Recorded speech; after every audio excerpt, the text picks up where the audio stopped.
traiter des hémorragies digestives hautes, donc je vais faire le traitement endoscopique, je vais aller vite. Donc les moyens d'hémostase endoscopique, on en a 4. Avant on avait que l'injection, les méthodes mécaniques et les méthodes thermiques, et depuis récemment on a également les poudres à notre disposition. On va commencer par les hémorragies non liées à une hypertension portable. La principale d'entre elles, l'ulcère gastro-duodénal.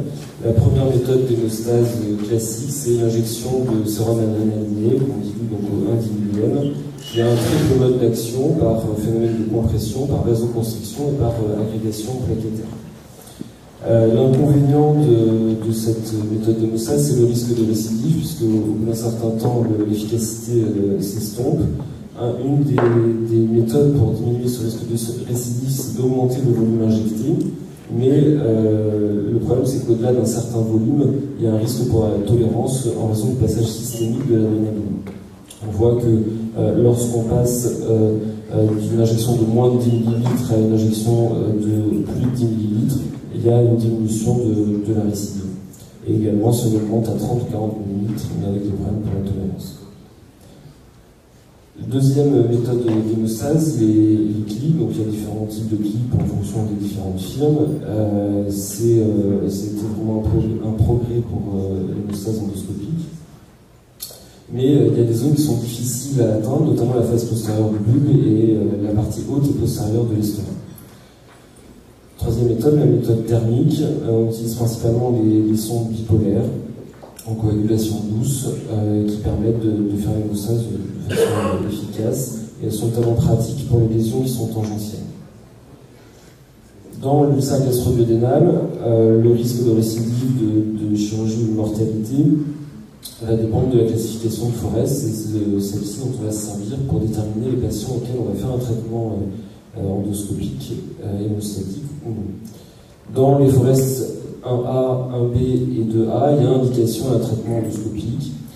Si on compare les différentes méthodes d'hémostase, le clip et les méthodes thermiques sont équivalentes. Dans les Forest 1A ou 1B, il y a une supériorité à 2 méthodes de traitement par rapport à une seule méthode de traitement. Dans les Forest 2B, c'est débattu, c'est au cas par cas. Il y a une discordance dans la littérature lorsqu'on compare traitement hémostatique endoscopique ou traitement médical seul.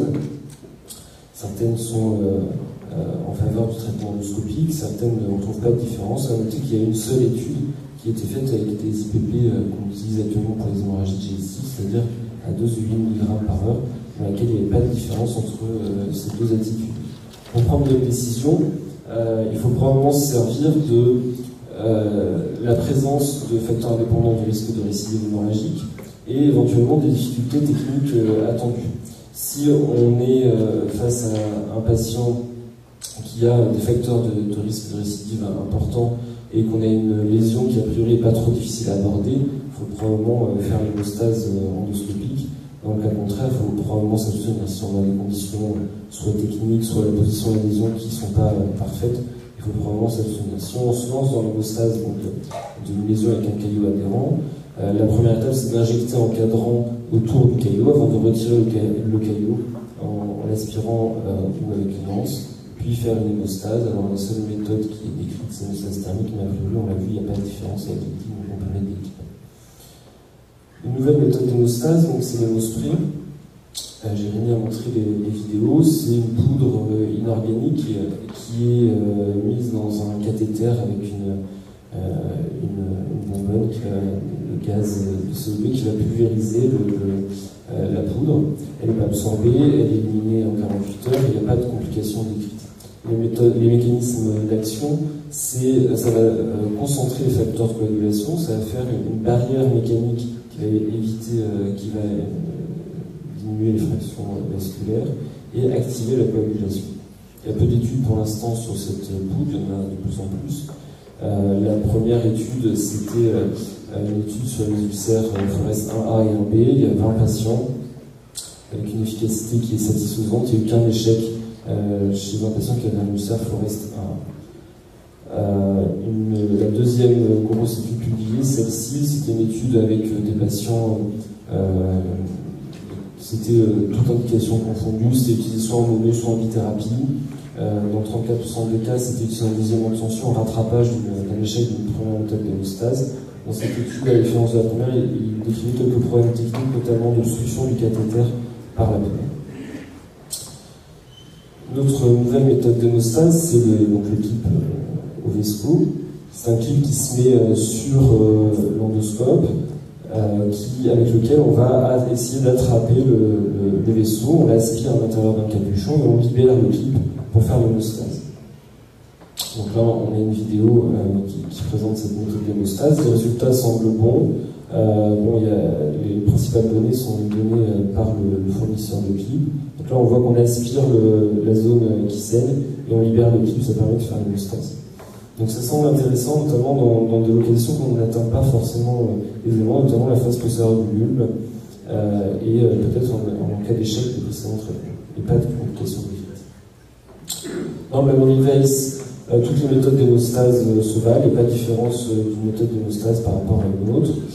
Dans l'ulcère du la foi, les méthodes mécaniques sont supérieures aux méthodes d'injection, que ce soit l'hémostase par clip ou la ligature, notamment par la diminution du risque de récidive hémorragique. La ligature semble plus facile, avec un temps de procédure qui est plus court dans cette étude que l'hémostase par clip. Dans la pathologie tumorale, le traitement endoscopique, ça va être principalement un traitement d'attente, parce qu'il y a de gros risques de récidive, en attendant un traitement plus efficace sur le long terme, qui sera la radiothérapie ou la chirurgie. L'efficacité en général temporaire, ça va être le traitement d'urgence, on peut essayer un clip si le saignement est très localisé. Souvent c'est des saignements diffus, on utilisera de l'adrénaline, on peut essayer la coagulation au plasma argon, et l'hémospray qu'on voit sur la vidéo semble intéressant dans cette indication. Deuxième volet, les hémorragies liées à l'hypertension portale, donc pas de grande nouveauté, les varices œsophagiennes et les GOV1, le traitement par ligature est supérieur au traitement par sclérose, il y a plus d'efficacité initiale, il y a un peu moins de récidive, moins d'échecs, moins de complications. Pour les GOV2 et les varices ectopiques, la colle est supérieure aux ligatures, il y a plus d'hémostase, moins de récidive, moins de complications, une meilleure survie.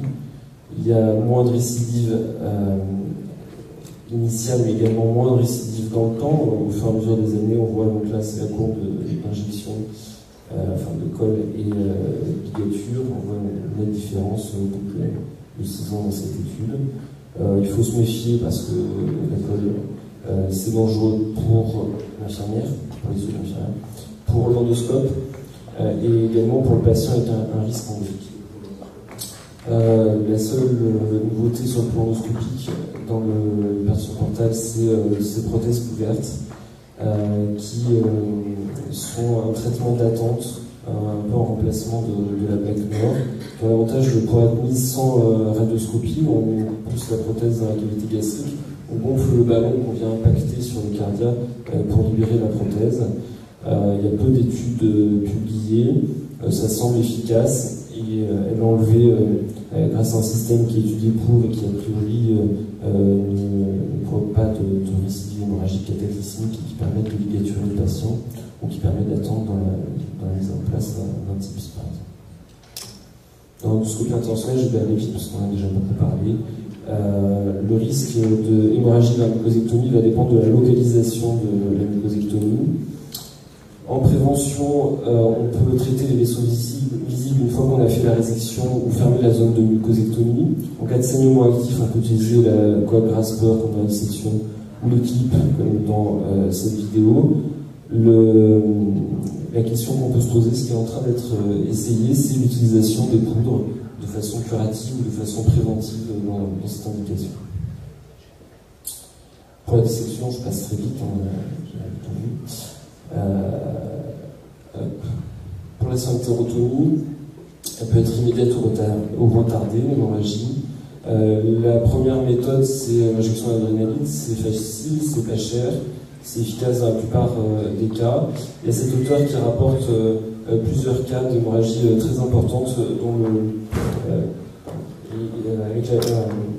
en fait, ce qu'il a fait, c'est qu'il a utilisé l'injection d'adrénaline, non pas juste à la partie supérieure de la symptotomie, c'est toujours à la partie supérieure de la symptotomie que ça saigne, Il a injecté 2-3 cm au-dessus, en évoquant des remaniements anatomiques particuliers chez ces patients qui avaient des hémorragies cataclysmiques, et ça lui a permis d'interrompre les saignements comme ça. Il n'y a qu'un auteur qui l'a décrit. Les autres méthodes d'hémostase, notamment les méthodes thermiques, elles ne sont pas toujours évidentes à réaliser du fait de la rigidité de l'érecteur et de l'angulation, de la rigidité des instruments et de l'angulation de l'érecteur qui ne permet pas toujours de bien se positionner. Une méthode qui est intéressante, c'est la mise en place de prothèses couvertes. Pour l'instant, il n'y a que des séries de cas publiés, mais les résultats sont excellents. Les inconvénients, c'est le prix, le risque de migration, qui n'a pas été rédhibitoire dans les cas publiés, et une voie de guerre trop large. Les prothèses sont en général 10 mm de diamètre. Donc il y a des échecs. Dans les hémorragies non-liées et hypertension portale, les facteurs de risque d'échec, ils sont listés là, une distance supérieure à 2 cm, le long de la piscobure, face au cerveau, au niveau des grosses artères, une hémorragie active initiale, instabilité hémodynamique et comorbidité. Il y a 7,7% d'échecs d'hémostase initiale et 16,4% de récidive hémorragique. Généralement, on réalise, en cas d'échec, on réalise un deuxième geste d'hémostase endoscopique.